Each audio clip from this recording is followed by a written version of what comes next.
Good afternoon, Muskegon Rotary. We are delighted to bring a wonderful program to you today about the Boys and Girls Club. We have three panelists, two of whom are Rotarians who you know, Dakota Crow, who's the CEO of Boys and Girls Club, Chris McGuigan, former foundation president and supporter of the Boys and Girls Club. And Dakota, would you introduce our special guest, Krystle Hunter, because I don't have information about her. Yeah, so the one and only Krystle Hunter over, let's see if I can point in the right direction. I did it! Woo! On the other side of Chris McGuigan there on our Brady Bunch screen. Krystle Hunter is our area operations director and makes sure all the programs at each and every site are rocking and rolling. That's a decent coverage, right, Krystle? Yeah? I mean, in short? Excellent. Wonder Woman? Yeah. All right. Tell us a bit about how the Boys and Girls Club got started in Muskegon. Chris, I think that's you. Okay. Over the time I was at the foundation, there were a couple attempts, none involving the foundation. I just noticed in the community that there was an ongoing desire for a place for kids, especially after school. And of course, United Way started the Lights, and Jim Fisher started Lights After School, and that answered some desires. But as most things that happened at the foundation, a staff member, well, first, people from the community came to the foundation asking for our leadership. And Teresa Williams was with the foundation at that time, and she said, we should be doing this. And so the community members, and I don't remember everybody who was involved, but for sure, Jack Kennedy was involved. We kept talking to that group, and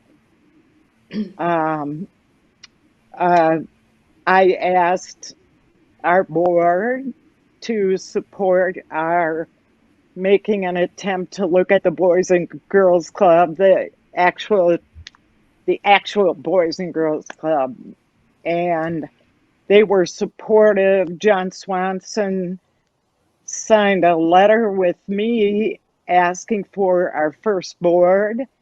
We asked 15 people, community leaders. Every one of them said, yes, we will sign on. The foundation staff found the money for us to tell those 15 leaders, if you raise $1 million, we have $250,000, will you raise the rest, $1 million, so that we can comply with what Boys and Girls Club of America said was best practice, which is coming into a new club with 3 years operating revenue. Boys and Girls Club of America sent fantastic help. Dana Pink was at our side.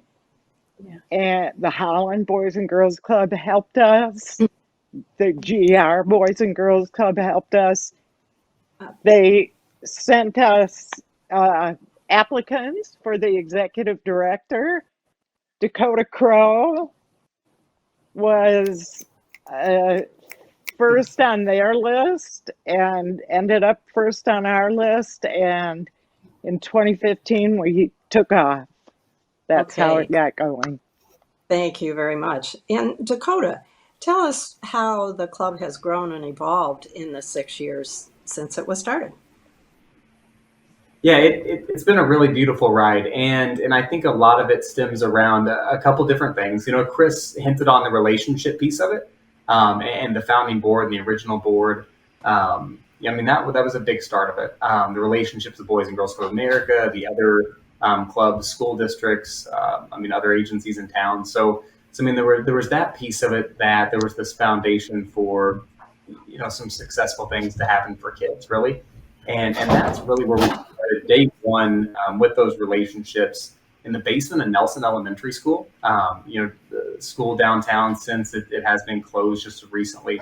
Yeah, we got started with 30 kids day one in that tiny little basement.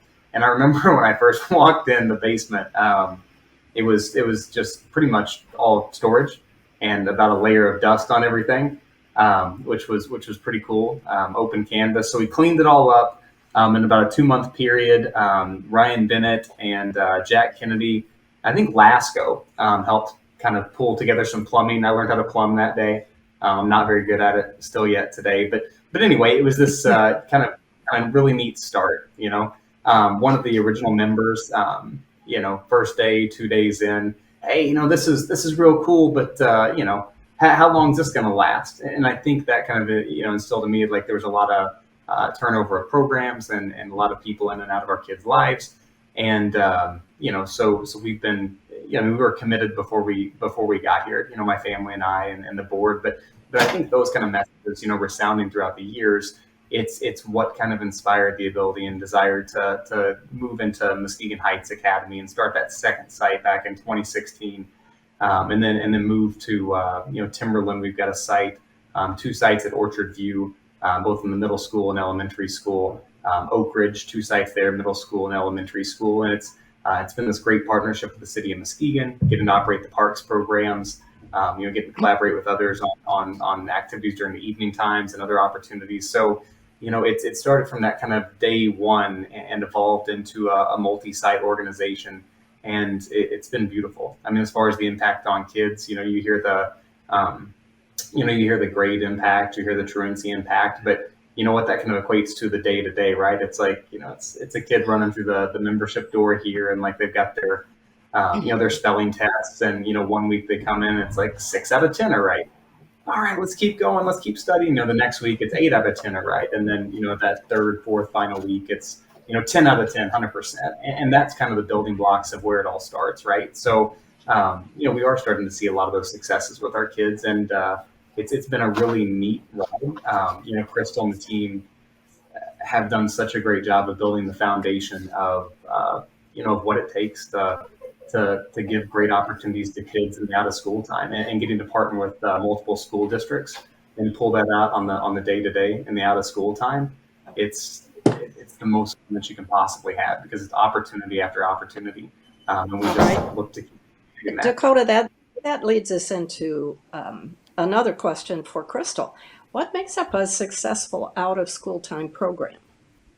Sure. So there are units, and we could get really, really, really detailed here, but I'm going to give you just 4 themes of a wonderful out of school time program.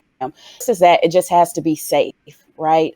We have survived through COVID this year.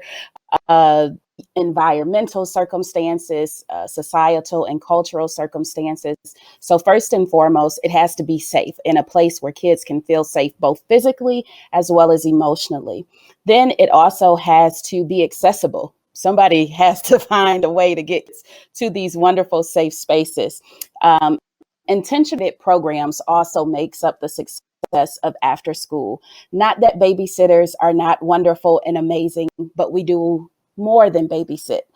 We do more than just kind of have young people in our care, but they are learning, they are exploring, they are developing, they are being exposed to new opportunities that they normally would not have the chance to see. And then finally, one of my favorites that I loved about, out of all of the successful after school programs that I've seen across the state, the one thing that's going to set it apart, there are caring adults who work with the youth day to day. Relationship is absolutely supreme in out of school world. We don't know the circumstances that our young people are coming from. Sometimes they come because of a need, and then sometimes they come because of a desire. Like, Mom's too strict, so I'd rather hang out with you. Or my dad is, doing all he can to provide for our family, and be home is off, so I can find. So number one supreme, after safety, of course, is going to be that caring, responsible adult that is never going to give up on the young person that we see every day. Oh, that's terrific. What are some of the biggest successes you have seen with your members? How much time do we have to talk Well, about it? time is passing. I know. Overarching, I'd say we have seen an increase in academic success, an increase in math and reading proficiency, an increase in attendance in school day activities. One of my favorites that I love to brag on is an increase in social emotional awareness, right? So when I talk about those targeted programs, we're having young people learn at an early age what it means to be a responsible decision maker, what it means to be an advocate for their own education or an advocate for their community, what it means to build relationships in healthy ways, right? So I could go from that level, and I can also get real homegrown and tell you about a family that literally has, I believe 2 or 3 generations with us, because dad is volunteering in the same clubhouse that brother, sister, and cousin from Oklahoma, I think she came from, for the summer, is enjoying their time here. So the success, it just continues. And here's what I'd like to say about the work. We may not see it success right now, but you just wait 10 years from now when we have a president of the United States and they say, who made the difference in your life? We're hoping, wishing and praying that Boys and Girls Club of Muskegon Lakeshore will produce a president, and just all in all, those that are productive and caring individuals in our society. Oh, that's terrific. Chris, you've been involved since the very beginning, obviously. How has the club met or exceeded your expectations?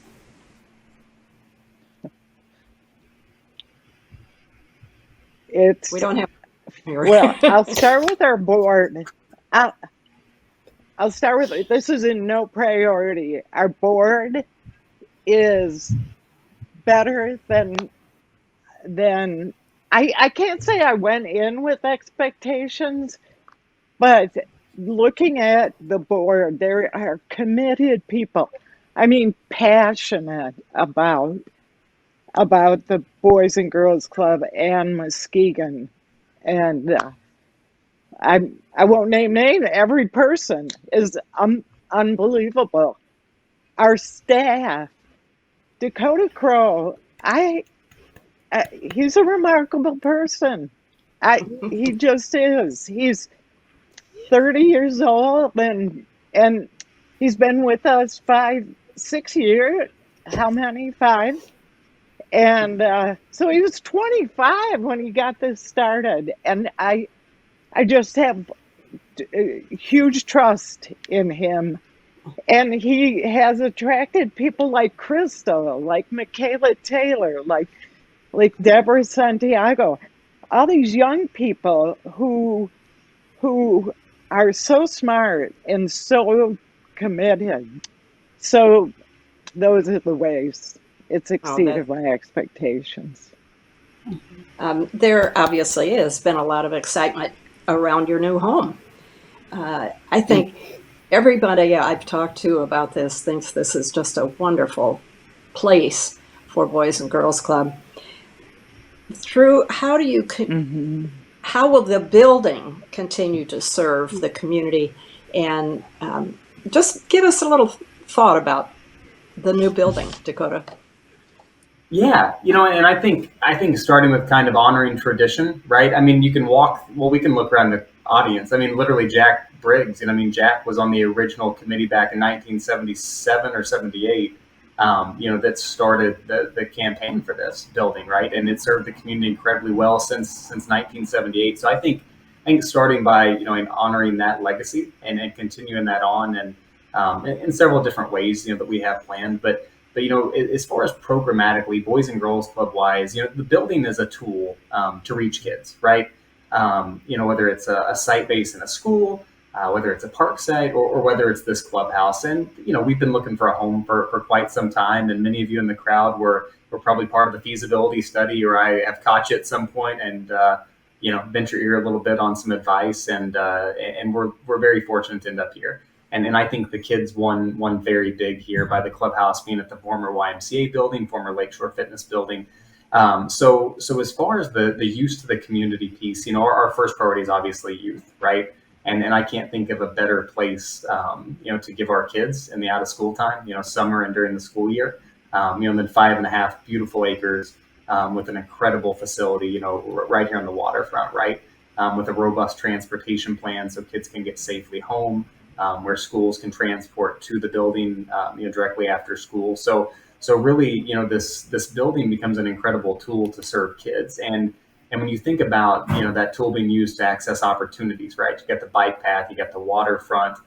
Thanks to, people that have been supportive, Brad and Kathleen Playford. I remember, what was it, 3 years ago, Brad was talking, Brad with Abashur came in and gave us a presentation around, what they did, but also talked about some of their philanthropy and their adventures, which started the Adventure Sports program, which today is everything from it was kiteboarding at the time focused, and it starts with swimming, goes to kayaking and biking and everything, right? So you got bike trail, waterfront. There's all these incredible opportunities. Hal Met is going to help put in a STEM lab here, state of the art. Mr. Tom Dvorsny is going to put in an art studio. We'll have all the rec rooms. There's been so many people involved, and check out the website for all those involved that are making it happen. But the other piece that's going to serve community really well, and I think honor that legacy, and frankly, be a very big support to the community, is kind of this community-based center, using the building in that format. So essentially half of the building being utilized to give kids a great experience, because that club experience is what it's all about. When I talked to a lot of the folks that, like the Friends of the Lakeshore Fitness Center group, I was trying to find out, what makes this place so special. And really what it was the same thing. It was a sense of belonging, which is essentially the club experience, right? Just for adults in that case. And thanks to Chris and Gary and a lead gift, we are going to be able to pull off a health club type center, whether we operate that ourselves, partner up with other folks. That's something we're very proud of. Still working out the logistics. And we'll have some more information as it comes, but yeah, no, we're definitely excited to start the renovations, which we hope start in January of 2022, to really be able to fulfill what we're attempting to do, opportunities for kids, and then the other side of the community health center as well. So yeah, I see the time's ticking here, and like I said, definitely get with me later and we can keep talking about that. But having a location for all is what this is all about. Yes, I think we do have to have more conversation. People are eager to hear how that's going to occur. Chris, how does our support of the Boys and Girls Club align with your own philosophy around philanthropy and giving? Well, thank you for saying I have a philosophy. This rang some chimes with me. Number one, we'll go back to 2020 was horrible for a lot of people and really great for some people. People who didn't have kids at home, people who didn't have a job to lose, people who were who didn't have to get up and try to figure out every day how to run their business in this new environment. I read today that, anyway, I got my philosophy from a lot of philanthropists that I've met and worked with over the years. I won't say their names, but one said, when your kids are out of college, it's getting a pay raise.